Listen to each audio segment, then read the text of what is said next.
gather around, we're gossiping about the Rings of Power today. The first season has left most of the fans with mixed feelings, like really mixed. Now we're open-minded to everything Middle-earth, but you've got to admit that this show didn't quite hit the spot. Even the season ending doesn't leave you excited to see what happens next. So today, we'll take a look at the problems that are staring into the soul of Season 2. First up, Adar is on the problem radar. Okay, first things first, what was Adar's deal? First, the audience was led to believe that he was Sauron cosplaying as an Uruk, which, alright, it made sense because Sauron got that cosplaying dog in him. But then later, we learn he's actually one of the first elves captured, mutilated, and tortured by Morgoth. So he's like the Lord of the Orcs or the Uruks. But what's interesting, or baffling depending on what side of the spectrum you are, is that by the end of Season 1, we're told that Adar is actually an enemy of Sauron. He hates the Dark Lord for torturing his race, which is fair enough, but then he goes on to claim that he's killed the big baddie. Surprise, surprise, he's not dead. Now, the way this season ended clearly sets up an upcoming fight between Adar and Sauron, and that is, a little bit of a problem. Hear us out on this. See, the whole first season did a fairly good job of creating this suspense about who Adar really is and what he really means to do. The build-up was good. Then they revealed his true self in an anticlimactic way. Sure, we'll let that slide, but now they've led the plot into an alley that we're afraid ends with a wall of disappointment. How so? Well, even someone who has never touched a Tolkien book and only watched the OG trilogy once when drunk knows exactly how this fight ends. Sauron wins. Duh. So somehow they went from suspense to a meh reveal, to an even meh conflict for the coming season. Following up, they got one thing right with Adar. Credit where credit is due. Rings of Power did a good job of displaying the Uruks as multi-dimensional beings. This is a topic that Tolkien himself was quite conflicted about. Are orcs inherently bad? Are they not capable of any good, and do they have any free will at all? These are the questions that Tolkien's lore hasn't explored much on, and usually the discussions about it end in either disagreement or confusion, but this show was pretty straightforward in settling the matter. From the way they portrayed Adar and his feelings towards Sauron, we were told that the Uruks in fact aren't born evil and will even go as far as to resist it. So in a way, they're telling us that even after Morgoth's tortures, they had retained free will of their own. As we'll probably get to see in Season 2, it was Sauron's experiments and brutal mutilation that finally wiped the Uruks from any capacity for good and turned them into the orcs we know. Sure, the way it was all revealed was borderline disappointing, but we can appreciate the writers for being so brave about a subject that Tolkien's own world doesn't seem too sure about. But this still doesn't save Season 2 from the offensively predictable duel that it's going to subject us to, unless they do what's right and make it interesting. Now, don't bring up the source material because, as a wise man once put it, that ship has sailed, wrecked, and sunk to the bottom of the ocean, so why not use it to the show's advantage? Moving on, the Celebrimbor butchering. Believe it or not, it was this character that most of the fans were dying to see on screen. Celebrimbor, the great elven smith, the forger of the magic rings, and a lot of things went wrong here. Like, where do we even start? We think it's safe to say that if Season 2 wants to save itself, it needs to bring some zing, some spice to the Celebrimbor storyline. We say this only because we're fans of all things Middle-earth, and seeing the best of the elven smiths portrayed so poorly hurt us right in the feelings. And this is one of the few things that all the fans and foes of the show agree on. So don't shoot the messenger here. Let's start with crying about the casting choice. Listen, Charles Edwards is a great actor, but he's no elf. The grandson of Fëanor was supposed to be lean but strong, young but with a look of wisdom in his eyes. Edwards is great, but he was not the right choice for this character.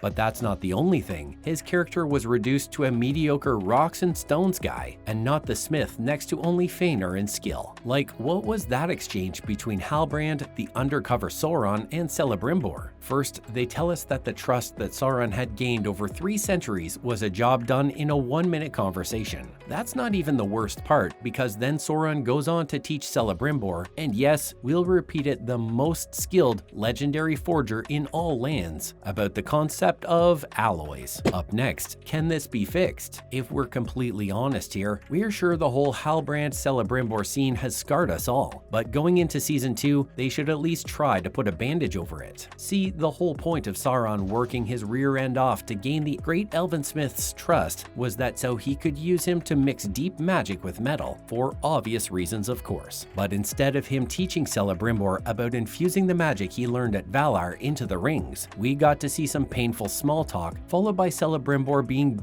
founded that alloys exist. And then, overnight, the 3 magic rings are forged faster than you could make a microwave pizza. So Season 2 has a big responsibility on its shoulders. We don't care what it takes, but they have to show us more of the forging. You don't introduce Celebrimbor to your show only for him to have some painfully plain small talk with a hippie-looking Sauron. Get that man into a forge, hand him a hammer or something, and let him work. Also, whether through flashbacks or something, we need to see Halbrand deceiving him and being clever. So yeah, the next season has quite a lot of Season 1 screw-ups to take care of. Now let's take a look back at some of the Easter eggs in Rings of Power Season 1. First off, Origin of the Sun. You have to be a true Tolkien nerd to get these little Easter eggs, by the way. So if you caught them while watching the show, congratulations, you're a real one. Remember the exchange between Celebrimbor and Elrond. The great craftsman of the House of Fëanor says that the sun began as something no bigger than the palm of his hand.